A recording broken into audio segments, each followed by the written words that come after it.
Salut tout le monde et bienvenue à votre nouveau numéro de C-Magazine Info 15, votre magazine de proximité et de visibilité à temps réel.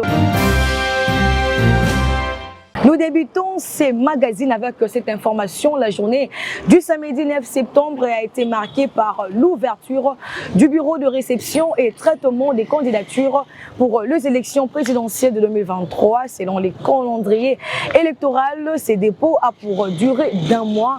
Et pour ces débuts, Constant Mutamba et Matata Mponyo ont fait le premier pas. Images et commentaires, Esther Mouzembe. Les dépôts des candidatures aux élections présidentielles de décembre 2023 a commencé le samedi 9 septembre à la CENI. Les prétendants à la magistrature suprême sont attendus et ont donc 1 mois pour déposer leur candidature. À ce jour, seuls des candidats se sont prononcés et ont déposé chacun à son tour leur candidature à la présidence accompagnée de leurs partisans. Il s'agit là donc de Constant Mutamba et Matata Mponyo. Constant Mutamba, leader de la dynamique progressiste révolutionnaire de l'opposition, s'est rendu au siège de la CENI accompagné de son équipe de campagne pour finaliser les démarches administratives requises. Après avoir remis son dossier contenant notamment le parrainage citoyen nécessaire validé par la CENI, Constant Mutamba s'est félicité de pouvoir formaliser cette démarche. Dans la même ligne, Matata Mponyo, président du leadership et gouvernance pour le développement, à son tour, après avoir déposé son dossier à la Commission électorale nationale indépendante, les sénateurs dit mettre à profit son expérience en tant qu'ancien Premier ministre pour stabiliser les cadres macroéconomiques. Le paysage politique congolais pour la présidentielle de 2023 continue de se dessiner, sachant qu'après analyse de toutes les candidatures, une confirmation de la Cour constitutionnelle sera prononcée pour la suite du processus et de donner les go pour la campagne électorale. Le président fondateur Patrick Massoya, fondation portant son nom, a visité l'hôpital provincial de référence de Kinkanda dans l'objectif de s'enquérir de l'état de lieu de ces centres. Dalia Abelema, reportage. C'est dans le cadre d'une visite d'inspection que le président fondateur de la fondation portant son nom, Patrick Massoya, affectueusement appelé Bic Rouge par le sien, s'est rendu à l'hôpital provincial de référence de Kinkanda dans la ville de Matadi au Congo central. L'objectif de cette visite, c'était de rencontrer les directeurs de l'hôpital, le docteur Bijou Ntsoki, enfin de palper du doigt et de s'en rendre compte de la réalité du terrain, relever quelques problèmes puis leur venir en aide en sa qualité du natif de l'hôpital, c'est-à-dire fils de la maison. Je suis venu faire l'état de lieu, identifier quelques besoins urgents de l'hôpital et voir comment ma fondation peut travailler en partenariat avec l'hôpital. J'ai constaté beaucoup de choses, il y a beaucoup à faire, il y a beaucoup de besoins. Ça date de très longtemps, c'est un hôpital qui date de plus de 100 ans, donc il y a beaucoup à faire ici. La fondation Patrick Massoya va travailler en partenariat avec l'hôpital. Je remercie tout d'abord le docteur Nsoki qui nous a facilité la tâche de faire un tour dans cet hôpital, visiter certains bâtiments, et dans des conditions incroyables. La fondation Patrick Massoya va apporter un plus à l'hôpital avec le peu de moyens que nous avons et aussi mettre en contact l'hôpital avec nos donataires de partout dans le monde et voir comment essayer de moderniser certains pavillons en besoin d'urgence. Après une longue visite dans tous les bâtiments et installations de l'hôpital, entre autres le bureau administratif, la maternité, les pavillons de la médecine interne, la gynécologie, les soins intensifs pour confirmer l'état actuel de l'hôpital de Kinkanda. Un jour après, l'homme au bon cœur est revenu réaliser sa promesse, celle de s'acquitter de frais d'hospitalisation de quelques patients à la maternité, la gynécologie ainsi qu'à la néontologie, un acte qui a touché le cœur de ces derniers. Nos sentiments sont des sentiments de joie. D'abord parce qu'il a pensé à la population. Il est venu libérer les malades qui n'avaient pas d'argent, les abandonnés. Il a payé la facture de beaucoup de malades.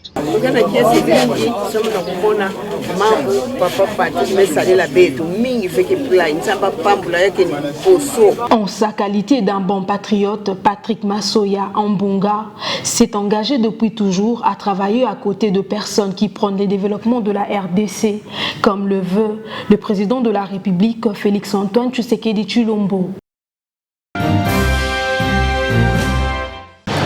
Et de son côté, le député provincial élu des Lukula, Blaise Loufoua, a communié avec sa base venue de tous les coins de circonscription électorale. À cette même occasion, il a posé quelques bonnes actions à l'égard de la population de Lukula. Suivez ce reportage d'Espoir Amala.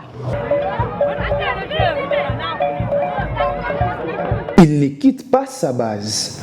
Lui, c'est l'honorable député provincial Blaise Loufoua, élu du territoire de Lukula Mayombe dans le Congo central. Toujours près de sa population, Blaise Loufoua était descendu à Lukula, sa circonscription électorale, où un accueil chaleureux et digne de son nom lui avait été réservé par sa base, à l'image de l'entrée triomphale de Jésus à Jérusalem, avec des pannes sur terre, des cris de joie et des pas de danse. Surnommé Remontada pour son amour et ses actions significatives, Blaise Loufoua a distribué des fournitures scolaires aux enfants afin de les permettre de renouer bonnement avec les chemins de l'école à cette période de la rentrée scolaire. Il a également distribué des maillots de football aux jeunes de Lukula et a remis des outils et des matériaux pour la réalisation de quelques travaux. L'élu de Lukula s'est montré exemplaire à sa base en s'adonnant à un exercice de raffinage d'huile et des plantations de manioc pour se rappeler de son enfance. Là, je suis dans la forêt de mon petit frère et je suis en train de faire des travaux ici, planter. Je vais avoir des plantations de plus ou moins 3 hectares. Animé par un bon cœur, Blaise Loufoua s'est montré compatissant suite à la disparition des membres de la structure Les Amis des Blaise Loufoua et a assuré toutes les dépenses funéraires. L'Alliance des Congolais progressistes ACP en sigle, parti cher au gouverneur de la ville-province de Kinshasa, Jean-Tini Ngobilambaka, a promis de soutenir la candidature de Félix-Antoine Tshisekedi à l'élection présidentielle de décembre 2023. Cette décision a été prise lors du congrès extraordinaire organisé le mercredi 6 septembre à Béatrice Hôtel à Kinshasa. Regardez.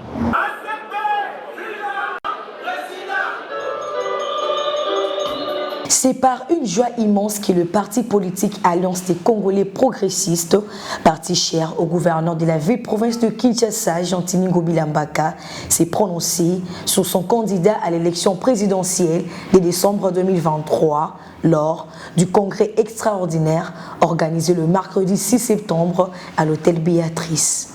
Prenant la parole, le patron de l'ACP a salué les efforts fournis par le chef de l'État, Félix-Antoine Tshisekedi Tshilombo, depuis son accession démocratique à la tête du pays.